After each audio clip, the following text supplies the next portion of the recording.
জাতীয় থেকে আন্তর্জাতিক প্রান্তিক জনপদ থেকে নগর চারপাশে ঠিক কি ঘটছে এই মুহূর্তে এসব নিয়ে আমাদের আয়োজন এখন চারদিক। আপনাদের সাথে আছি আমি সিউল আহমেদ।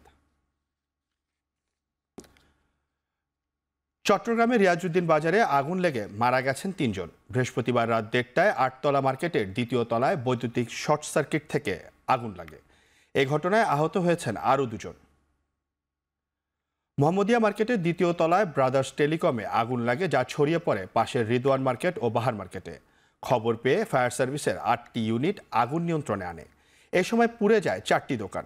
ব্যবসায়ীদের দাবি, আগুনে ক্ষতির পরিমাণ প্রায় ৫ কোটি টাকা।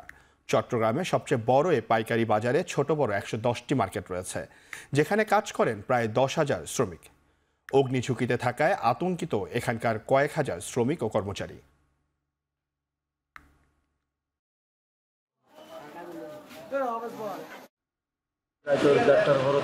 লেখা এত বড় হয়ে গেল অবস্থা আর বাজারে থেকে আল্লাহ রব্বুল আলামিন রহমত আছে, তারা সেফ রেখে আরোগ্য মহিলা খুব মারাত্মকভাবে আহত আছে, বাচ্চাও খুব আহত আছে, চিকিৎসাধীন আছে। আমি ওটার সাথে সাথে এখানে একজন দেখছি সাথে বসে আছে মরে এরকম করে, আরেকজন আমি আমার ছেলেকে দেখছি বাথরুমে।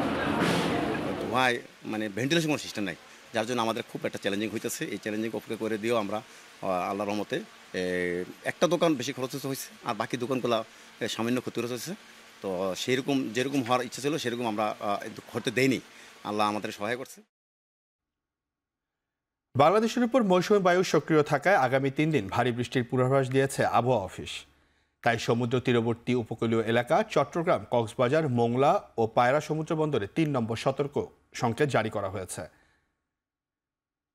ঢাকা, চট্টগ্রাম, রংপুর, ময়মনসিংহ, সিলেট ও বরিশালে পরবর্তী ৭২ ঘন্টা ভারী বৃষ্টি হতে পারে। এতে চট্টগ্রামের ৩ পার্বত্য জেলা ও কক্সবাজারে পাহাড় ধসেরও শঙ্কা রয়েছে। চট্টগ্রামে বিভিন্ন পাহাড়ে ৬,৫০০ ঝুঁকিপূর্ণ বসবাসকারীকে এখনও সরিয়ে নিতে শুরু করেনি প্রশাসন। একই অবস্থা রাঙামাটি ১০ উপজেলা পাহাড়ে ঝুঁকিপূর্ণ বসবাসকারীদেরও। যদিও প্রশাসনের পক্ষ প্রস্তুত রাখা হয়েছে ২৬৭টি আশ্রয়কেন্দ্র ও ২০০ টন চাল। বৃষ্টিপাত শুরু হলে ঝুঁকিপূর্ণ বসবাসকারীদের সরিয়ে নেওয়া হবে বলে জানিয়েছে প্রশাসন।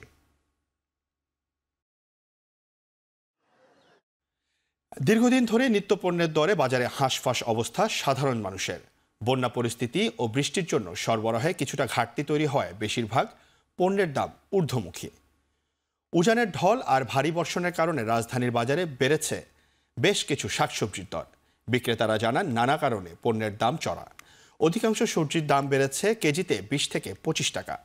বাজারে গত সপ্তাহের তুলনায় গাজর, পটল, টমেটোর দাম বেড়েছে কেজিতে অন্তত ৫ থেকে ২০ টাকা। সবজির দাম বাড়লেও কিছুটা কমেছে ডিমের দাম।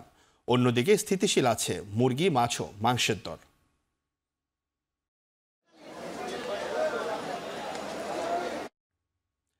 সিলেটে আকস্মিক বন্যার প্রভাব পড়েছে সবজি ও মাছের বাজারে। প্রকারভেদে প্রায় সব ধরনের সবজির দাম বেড়েছে কেজিতে ৪০ থেকে ৫০ টাকা। ১৫ দিনের ব্যবধানে সবজির দাম বাড়ায় বিপাকে পড়েছেন ক্রেতারা।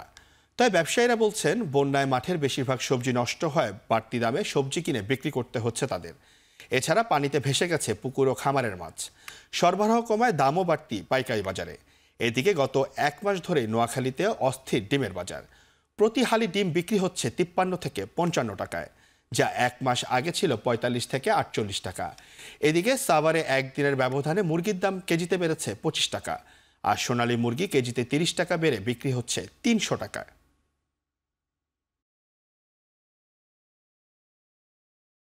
বন্যায় তো অনেক ক্ষতি হয়েছে, মালের অনেক দাম বাড়ছে, অনেক জায়গায় বন্যায় নষ্ট হয়েছে সবজির দাম আগের থেকে অনেক বেশি। বৃষ্টির কারণে গাড়ি টাড়ি আইতে পারে না, মাল শর্ট, এই কারণে মনে হয় সবকিছুর দাম বাড়তি। সবজি যে কোনো সবজি মানে ৭০-৮০টার উপরে সব। বৃষ্টি অনেক সবজি নষ্ট করে ফেলেছে, তাই জন্য সবজির দামটা বাড়তি, অতিরিক্ত বাড়তি। সব কিছু মনে করেন ৭০ টাকা। আর সবজি বর্তমানে নাই, বাজার সবজি নাই। যে মালটা ছিল ৫০ টাকা, যে মালটা বর্তমানে ৮০ টাকা ৯০ টাকা কেজি। বন্যা যেভাবে উঠাউঠি দুইবার আয়ে পড়ছে, বন্যার কারণে আমাদের বাজারও অনেক ক্ষতিগ্রস্ত। যারা প্রতিদিনই ভারত বিরোধিতার নামে আন্দোলনের ইস্যু তৈরি করার চেষ্টা করছে, তাদের আবারও ভুল পথে হাঁটছে বলে মন্তব্য করছেন আওয়ামী লীগের সাধারণ সম্পাদক ওবায়দুল কাদের। দলের ৭৫তম প্রতিষ্ঠাবার্ষিকী উপলক্ষে সাইকেল র্যালির উদ্বোধনী অনুষ্ঠানে এমন মন্তব্য করেন তিনি। ওবায়দুল কাদের বলেন, বেকার তরুণদের কর্মসংস্থানে যে অঙ্গীকার ছিল তা পূরণ করছে সরকার। জানান, দেশের স্বাধীনতা এনে দিয়েছে জাতির পিতা, আর তার কন্যা প্রধানমন্ত্রী শেখ হাসিনা দেশের মানুষকে দেখাচ্ছেন মুক্তির পথ। দেশের উন্নয়ন ও অর্জন আওয়ামী লীগের হাতে হয়েছে বলেও জানান তিনি। এর আগে ঢাকা উত্তর সিটি কর্পোরেশনের উদ্যোগে রাজধানীর জাতীয় সংসদ ভবনের দক্ষিণ গেটে সাইকেল র্যালির উদ্বোধন করেন ওবায়দুল কাদের। এটি মানিক মিয়া এভিনিউ থেকে শুরু হয়ে ধানমন্ডি ৩২ নম্বরে গিয়ে শেষ হয়। এতে অংশ নেন ১৫০০-এর বেশি সাইকেলিস্ট।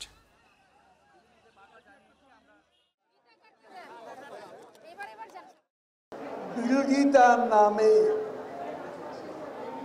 আজকে আন্দোলনের ইস্যু খোঁজার চেষ্টা করছে, তারা আবারও ভুল পথে হাঁটছে। বিদেশে আমাদের বন্ধু আছে, ভারত আমাদের ৭১-এর পরীক্ষিত বন্ধু।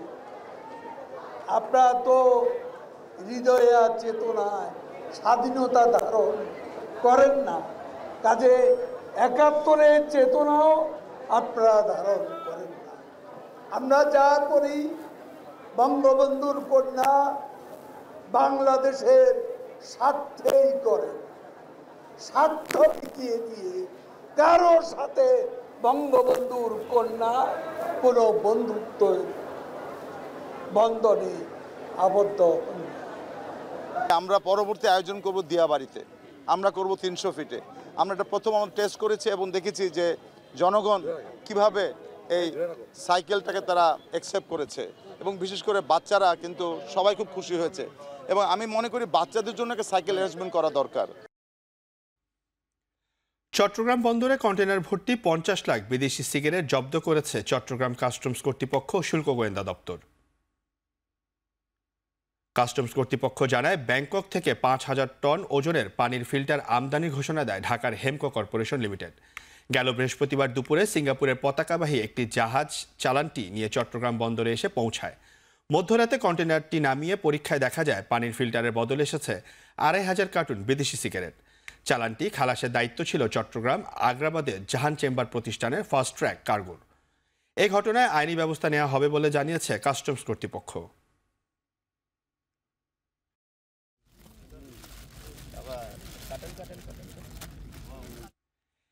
এখন চারদিক থেকে নিচ্ছে একটি বিরতি, ফিরছে একটু পর।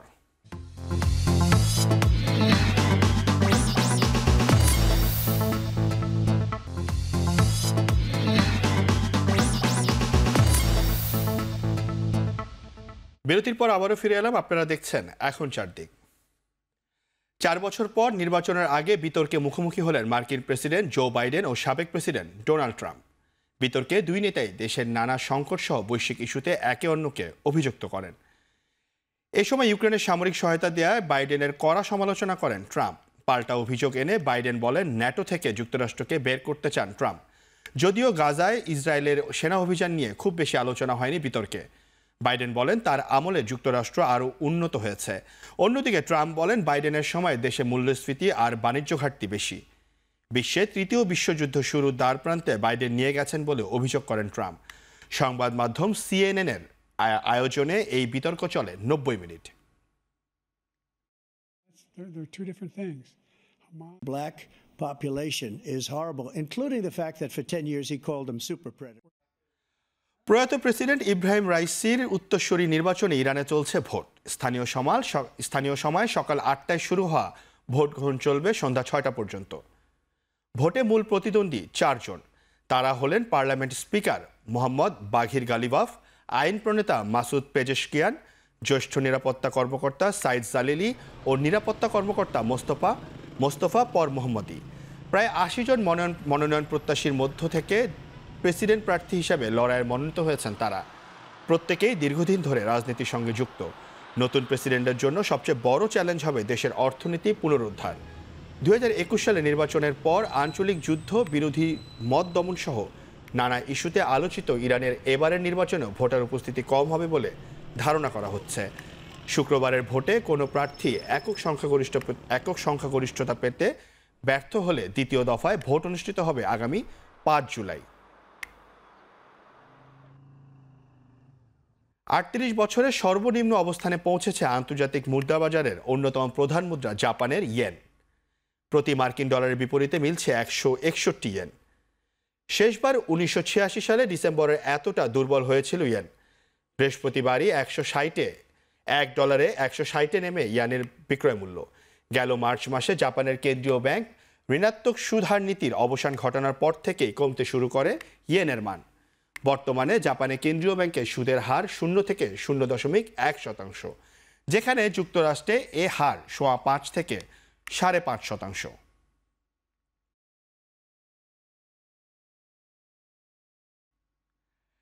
চাঁদ থেকে প্রায় 2000 গ্রাম নমুনা সংগ্রহ করেছে চীনের পাঠানো চাঙ্গি 6 রোবট।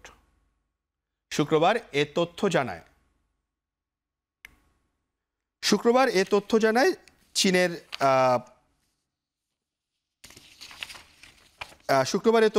ন্যাশনাল স্পেস অ্যাডমিনিস্ট্রেশন, এবং এই অ্যাডমিনিস্ট্রেশনের মাধ্যমে যে সকল জিনিসপত্র সংগ্রহ করা যাবে তা হচ্ছে যে সকল বেইজিংয়ে যে চাইনিজ একাডেমি সায়েন্সের গবেষণা কেন্দ্র আছে সেই দলের হাতে সেই নমুনা পৌঁছে দেওয়া হচ্ছে এবং নমুনা বিশ্লেষণের মাধ্যমে চাঁদের অজানা অনেক তথ্য সম্পর্কে জানা যাবে। এবং এই যে চাঙ্গি 6 সেটি অবতরণ করে চীনের উত্তর স্বায়ত্তশাসিত ইনার মঙ্গোলিয়া অঞ্চলে। জানা গেছে পৃথিবী থেকে চাঁদের উল্টো দিকে দূরের যে অংশ সেখান থেকে নমুনা সংগ্রহ করছে চাঙ্গি 6।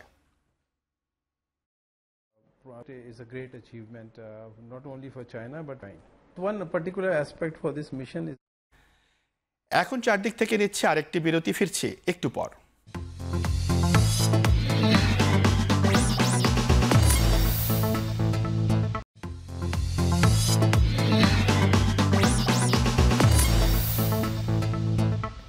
বিরতির পর ফিরে এলাম আরও একবার। আপনারা দেখছেন এখন চারদিক। টি-20 বিশ্বকাপ মিশন শেষে দেশে ফিরেছে বাংলাদেশ ক্রিকেট দল। শুক্রবার সকাল 9টায় একটি ফ্লাইটে ঢাকায় পা রাখেন ক্রিকেটাররা। দেশে ফিরে প্রায় 2 সপ্তাহের বিশ্রাম পাবেন লিটন শান্তরা। তারপর ব্যস্ত সূচিকে সামনে রেখে চট্টগ্রামে বাংলা টাইগার্সের ক্যাম্পে তাদের যোগ দেওয়ার কথা রয়েছে। এদিন দেশে ফেরার পর কথা বলেছেন তাসকিন আহমেদ। জানালেন সাকিব রিয়াদের অফ ফর্ম বিশ্বকাপে প্রভাব ফেলেছে। এছাড়া তানজিন সাকিব আর রিশাদ হোসেনের বোলিং নিয়ে নিজের সন্তুষ্টির কথা জানান এই পেসার। দুজন সিনিয়র খেলোয়াড়ের অফ ফর্ম আমাদের দলে, তারা অফ ফর্মে না থাকে অবশ্যই আমাদের ইফেক্ট করেছে, কিন্তু মাঠের বাইরে ইফেক্ট করে না, কারণ মাঠের বাইরে তারা সবসময় গুড টিম ম্যান। আল্লাহর রহমতে এই যে 47 দিনের মতো একসাথে ছিলাম, সবার বিহেভিয়ার খুব ভালো ছিল, সবাই একসাথে ছিলাম। এই অফ দ্য ফিল্ডে সব তো ঠিকই ছিল, কিন্তু আসলে টিমের ওয়ান অফ দ্য কি প্লেয়াররা অফ ফর্মে থাকলে ওই টিমের প্রবলেম হওয়াটাই স্বাভাবিক। শেষ করছি এখন চারদিক। এখন টেলিভিশনের ওয়েবসাইট দেখতে ভিজিট করুন www.ekhon.tv। এখন টেলিভিশনের ফেসবুক দেখতে ভিজিট করুন facebook.com/tv.ekhon। আর ইউটিউবে এখন টিভি দেখতে ভিজিট করুন youtube.com/c/ekhon tv।